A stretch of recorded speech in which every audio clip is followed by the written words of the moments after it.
Hello, my name is Stephanie Barnes, and this is my presentation entitled Cryptocurrency, a Bridge Across the Digital Divide. Before I begin, I kind of want to go ahead and excuse myself. I've been under the weather. I probably sound very stuffed up. I sound stuffed up to my ears. My voice may be a little hoarse because I'm still getting over that, but I'll try to do the best that I can. But I wanted to apologize beforehand. That being said, let's move along. So who am I? As I said before, my name is Stephanie Barnes. I am a recent master's graduate with a degree in cybersecurity from Excelsior College. I also have a bachelor's degree from Excelsior in information technology. Before that, I had a psychology degree from Florida A&M.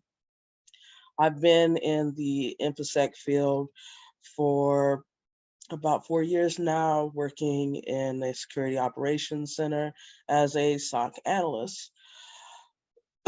Excuse me. So of course I want to start off with an agenda so that you guys can keep me honest, so that I can keep myself honest. We're going to talk about the digital divide. We're going to talk about Black people in cryptocurrency / the blockchain, cybersecurity and cryptocurrency, the digital dollar, and a cycle I think as a people we should avoid. So this is the Webster's definition of what the digital divide is. It includes not just educational, but social and economic inequality, disparities between people who have computers and people who do not, people who have or readily have online access and those who do not. You can think that this could be a simple thing, and maybe 20, 30, 40 years ago, it wasn't such a big thing, but now with the way that our lives are interconnected with computers, with digital media, and with the internet, not having something like a computer at home or computers in your schools or online access that is unlimited limits your possibilities. It is the difference between somebody saying that they've been coding for 9 years and somebody saying that they've only been coding for 29 years. The kind of portfolio that you could have if you had that 20 years head start is drastically different from somebody who just started yesterday. And to not see that or not recognize that disparity does a disservice to us all. So a lot has been said and it's been written about the digital divide, and it's been spoken of even in our kind of hiring practices, right? That's why people have diversity and inclusion personnel. That's why we try to provide avenues for historically underrepresented communities to have access not only to computers and be online, but to also have access to the programs that will put us on equitable footing as others that already have that kind of access.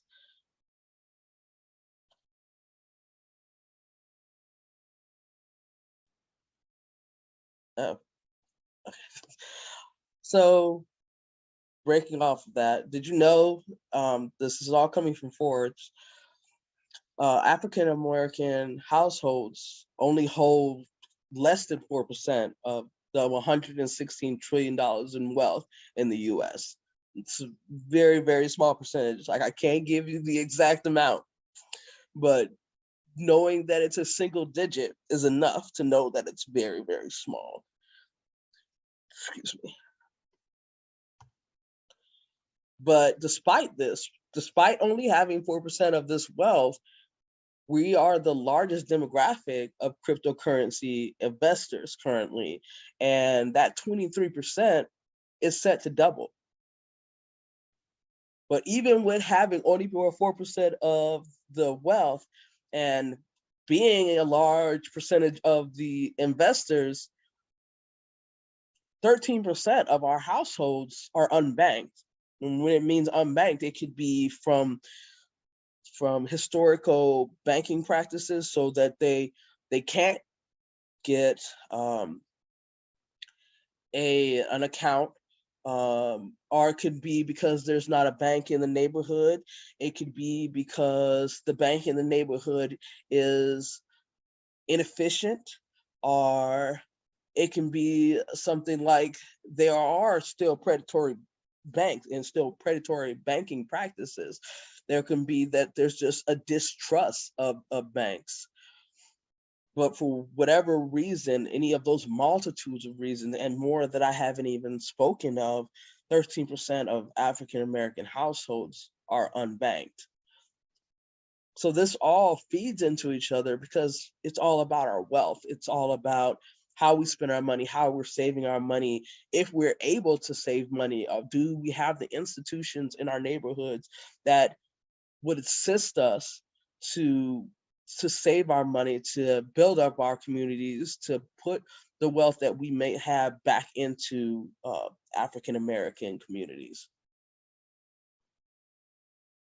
So how does that feed into cryptocurrency?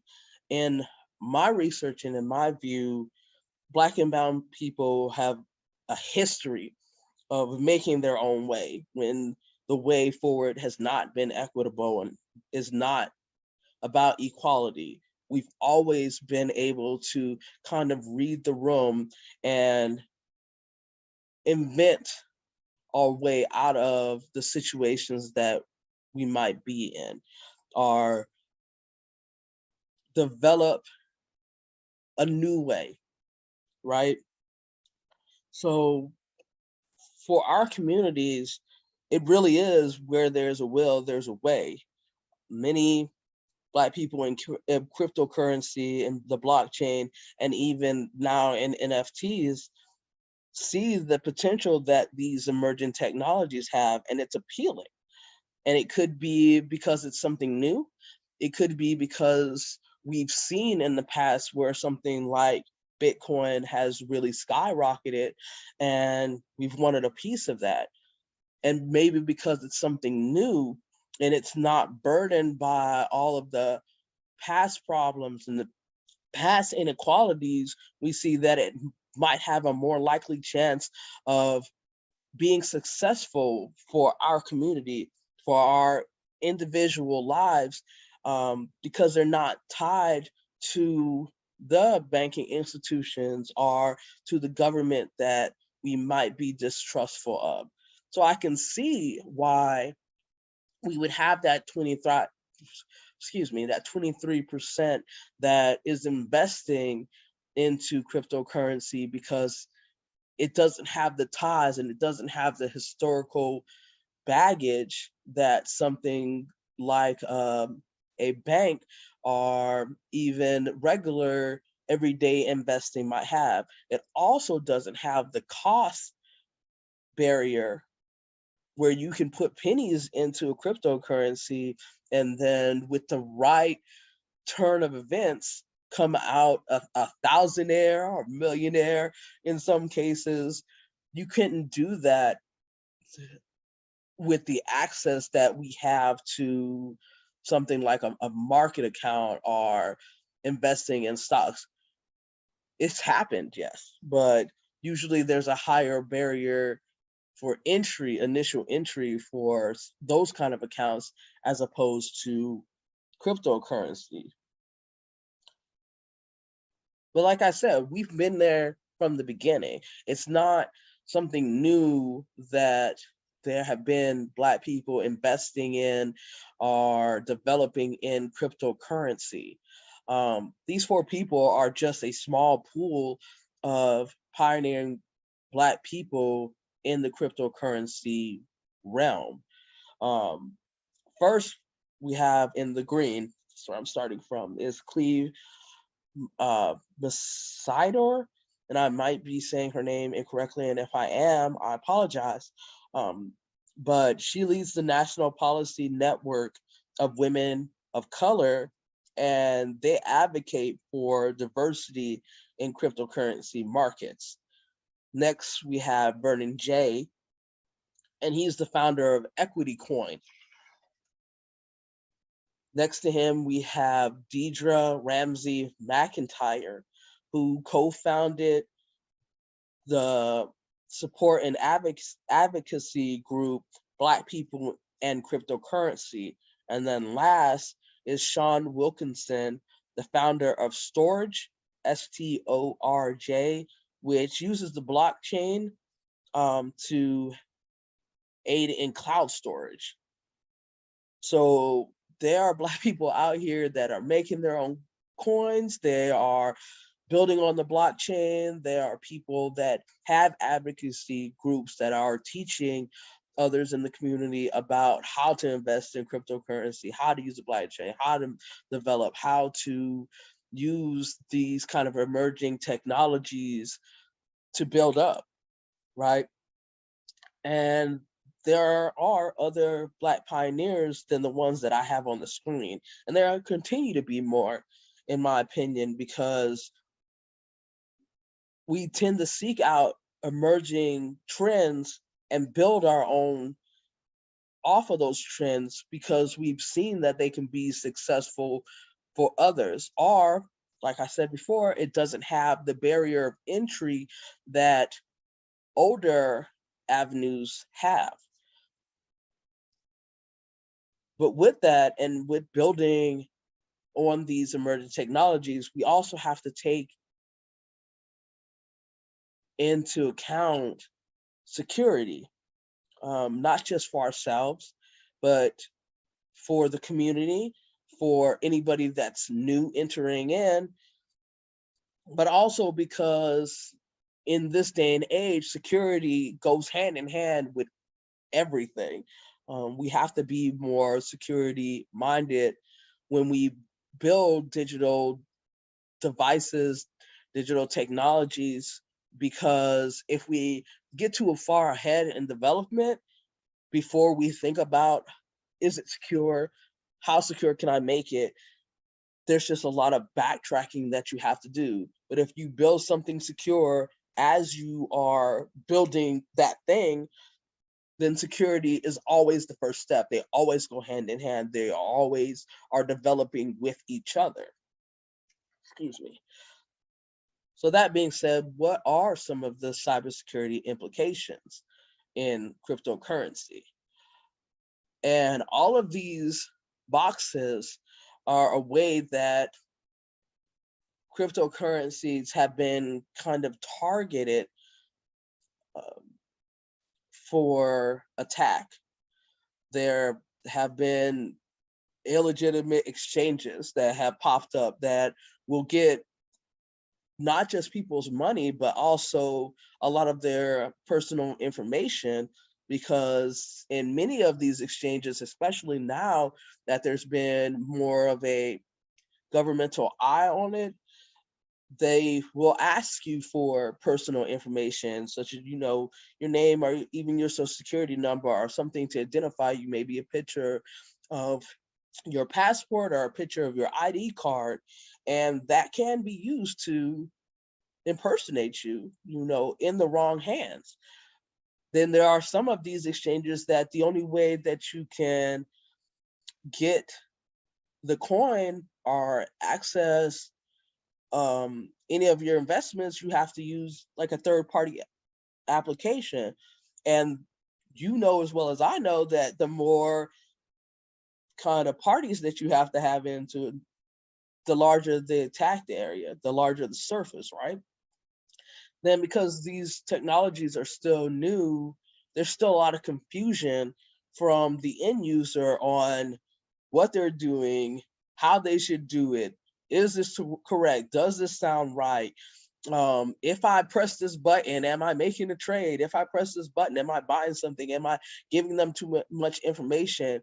am I too excited about the possibility of making more money that I'm making a misstep?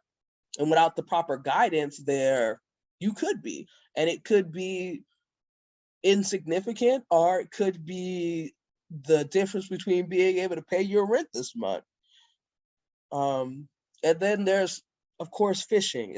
There's always going to be a target for phishing for anything that's popular, any company, really. I barely have any crypto, and I receive phishing emails about crypto exchanges all the time, exchanges that I've never heard of. But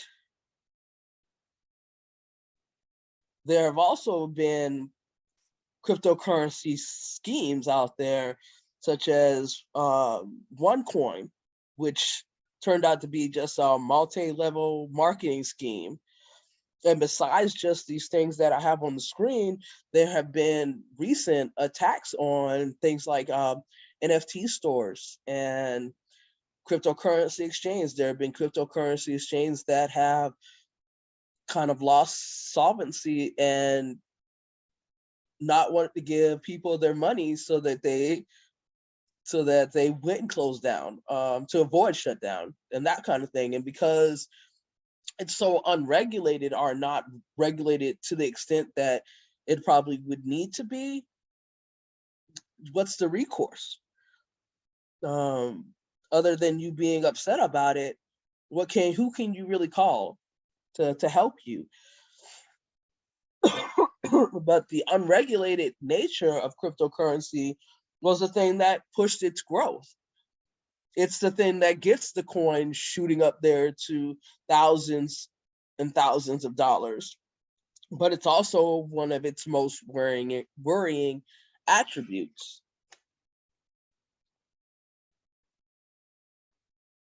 And when we have that, that's where we get the push to have a digital dollar, or the central bank digital currency, as they're calling it right now. And this talk of it has been going on for a while, but with the current administration, they've actually put a little bit of money into researching it, into seeing how we might have a digital dollar in the United States. What would that look like? How would it work? And in their press release for it, they say that this is supposed to help the people who don't use bank. So being as we still have our 13% that's unbanked, this is for those people.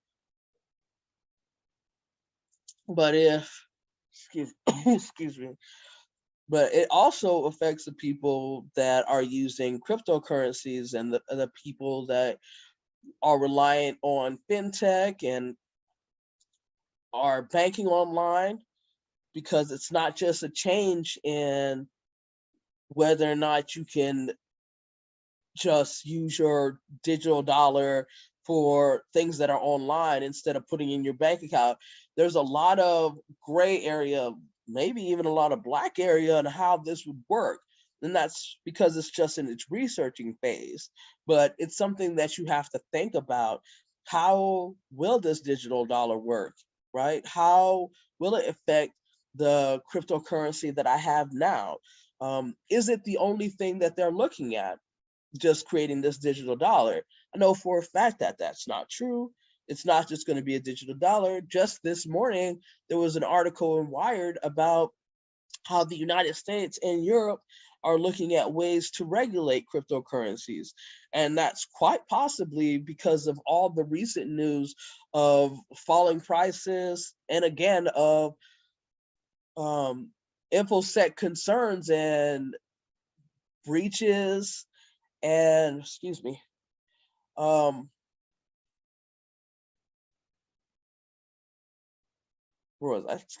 InfoSec concerns and breaches and things of that nature that have happened with these exchanges, that now that there are more people that are investing and have money tied up in this, hey, we should make sure this is secure for the people. Or even if it's not about that and you think the worst, so you're just like, they just want to overregulate us to death, it's still something that they're looking at, right? It's still going to change the way these things operate. And we have to be able to either change with it or fight against it. But the only way to do either one or the other is to understand what's going on and keep up to date about what's happening. So what's the difference between the cryptocurrency and the CBDC? Cryptocurrencies are decentralized, right? They're peer-to-peer based, and the price and worth fluctuates. Like I said, that's one of the things that drew a lot of people to it to begin with, is because the fluctuation for a lot of people and a lot of coins, it meant coming up on a windfall if you cashed out at the right time. With the CBDC, it's government controlled. There's less price fluctuation, and it's 1-to-1 with the dollar. However much the dollar is worth, that's how much the digital dollar is going to be worth, regardless. You know, it has pluses to it, especially if you are somebody that feels that regulation makes you safer, right? It's not something where you would get that windfall. It's just a translation of however much money you have. If you have $5 in digital dollars, you're gonna have $5 in real life. If you have $5 in Bitcoin, up until, I mean, even now, if you have $5 in Bitcoin, it's a significant amount of money. But it could also be $5 and less in a month, in 2 years, in 3 years. A dollar is always going to be a dollar. It's not going to be worth $1 all the time, but it's always going to be equal at least. So although these are both digital, they're not the same. They're not interchangeable, but they both impact our community, the development of both, and they both have some sort of power, some sort of usage for us. But why should we care, right? If you don't have any cryptocurrency currently, or even if there's a digital dollar and it's just like, oh, it just means that I can use it in cyberspace, that's great. Why should you care about these things? If you don't have any holdings and a digital dollar is just a thing that might exist because it doesn't exist now, why should you care right now? For me, it has more to do with something that could lead to a bitter cycle of us as a people being more oppressed or in a worse standing economically than to begin with. And I say this because not only are we the leading investors in cryptocurrency, or not only are we significantly unbanked, but we're also the leaders in using digital wallets. We lead in banking through our phones and using fintech applications like Cash App, your Venmos, your PayPals. We lead in those kind of things, quite possibly because we're unbanked. You can hold large amounts of cash in Cash App, or you can do all your business transactions for your small business through PayPal or Square or something like that. And we've taken advantage of that, right? But with the move towards digital currency, those kinds of exchanges or interactions with these digital wallets, which you're banking through your phone, or being able to just send money with an app on your phone, is likely to increase because we're going to be possibly more reliant on a digital currency. If they have a 1-to-1 ratio that you have $1,000 in your bank, so that means you have 1,000 digital dollars that you can use with a push of a button. It's ease, right? It's more likely for you to do it. You won't have to go to the bank. You don't need to have a bank in your neighborhood because it's all right here on your phone. And you always have your phone, right? We all always have our phones. So it's more likely to increase the use of digital services. But the problem with these services currently is that they have been rampant with complaints, with the services just closing down accounts and taking people's money and scamming. And there have been data breaches at them. They're not regulated like banks are, because they're not banks. Not all of them. Some do have banks attached to them. Excuse me, because Cash App technically would have a bank attached to it now that it's bought. What is that? Credit Karma. Now that they bought Credit Karma, and Credit Karma has a bank or banking apparatus to it, Cash App would, or at least that banking apparatus would be subject to some kind of regulations, but a lot of these don't have banks attached to them. So you have your money that you've never touched physically and you're unbanked, and it's just in the ether, really. Like, it exists, but if this tech company decides that you've broken some arbitrary rule or going against their terms of services that nobody reads because it's such small print, you've lost your money. And for somebody that is economically sound, it is a blip on the radar. But for somebody that's historically not economically sound, it's not a blip anymore. And that's the kind of thing that concerns me, because there is this research for doing a digital dollar. It is supposed to help the unbanked, but it can hurt them. So if we are utilizing these services more often, and these services aren't as regulated, they're not banks. If there is something that's negatively happening, it hurts those that are in a less equitable or equal position more than somebody that is not, right? And we want to avoid that. We want to avoid getting into a cycle where we're excuse me, early adopters and early pioneers of this kind of technology, because it makes our lives easier. And it also is helping us in a way to have thriving small businesses, or to send cash to our family members. It just makes, like I said, it makes our lives easier. But because of the way that it's not regulated, or because of the way it's not run by somebody that has our best interests at heart, it's a business, it's not about helping the little guy, no matter how much they say it is, right? So if it's set up and it might hurt somebody, it's going to hurt those who are at the bottom the most. So what do I think is needed? I feel like there should be a focus on education to avoid exploitation.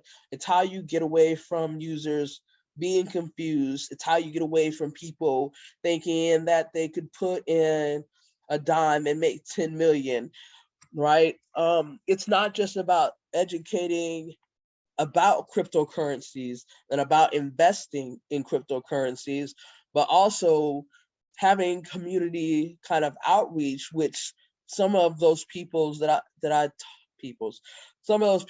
I talked about on the Pioneer page have those kind of advocacy groups and other kind of groups that educate the community on what to look at when you're trying to invest in cryptocurrency, or this is how the blockchain works, or this is what an NFT does.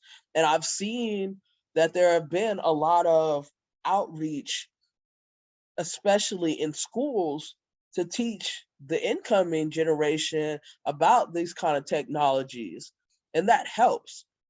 That's how we use education, so that when you get older and you can invest your own money, or you see that this could be an opportunity for economic freedom, that you won't be exploited, because you might be able to see the signs, and you won't let others be exploited, because each one teach one. That's a community thing that we've had for forever, right? But also, there should be diversity in development, and that's not waiting for somebody to say, hey, we want you to fill this space, but making our own spaces as well. It shouldn't just be an investment vehicle, but also, like the maker of Equity Coin, and I know that there was another coin that was started by a brother. It was Guap Coin, I think. Like developing your own coin, not in a scammy way, in an actual way, where we're doing the programming, or even if you don't go that avenue, and it's more of, how can we make this more secure, or excuse me, what can we use the blockchain for other than coin, other than investment, like Sean Wilkinson did with storage and using it as cloud storage. How can we use this emerging technology to develop something new, to fill in a void, to make something that's going to last, right? And then if there is going to be a digital dollar, if there's going to be the government, whether it's here, whether it's in Europe, whether it's anywhere, and they're going to say, we're regulating this, and we're going to do this, and that, to make sure that it's more safe for everybody to invest and use these exchanges. If that's what we're going to do, we should advocate for ourselves. Even if they're not going to regulate the coins that are already out there, which I sincerely doubt, even if they're just going to come up with a digital dollar, you can't help the unbanked without speaking to the unbanked. This isn't a nanny state. That's not what we want. What we want is equity. We want is justice. And if you want those things, and you're committed to having those things come to fruition, then those people that you're talking about, that you're advocating for helping, should be able to say, this is what we need. And we need this because XYZ. This is what would make it more equitable. Is what would make it more just and more fair if these things were provided. It's not just about having a digital dollar. That doesn't help the unbanked if the transmission of that digital dollar is subject to shutdown at any time. It doesn't help to have a digital dollar if the applications that are popular, or that they're using, can exploit them, right? It turns this bridge that we tried to pioneer, that we've tried to grow, that we've invested in, into something that's just another way for us to be oppressed and exploited. And that's not what we want, right? So if we're not part of the development, if we're not focused on educating each other, and not just looking at it as an investment vehicle, but actually as an avenue where we could spin off into something else, or develop something new, then we're just putting ourselves in a place where we can be exploited. And we've already been exploited and disenfranchised enough.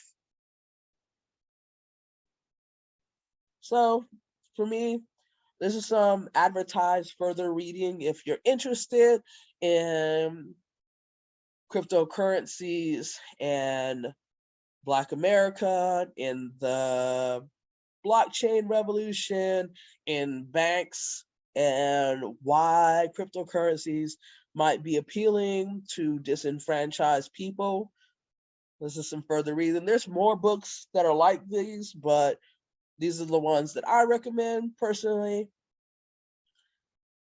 So I'd like to thank everybody for your time. Again, I can be found on Twitter at Barnes_SN. I also have an Instagram, Blue Team Book Club, where I just talk about Blue Team books, really, all the time. I'd just like to thank BIC, Black Civil Cybersecurity, for giving me this opportunity. It's been awesome. They're awesome. And everybody that's helped me, told me that I should do this, even though it's kind of nerve-wracking and everything. I appreciate you guys. Are there any questions?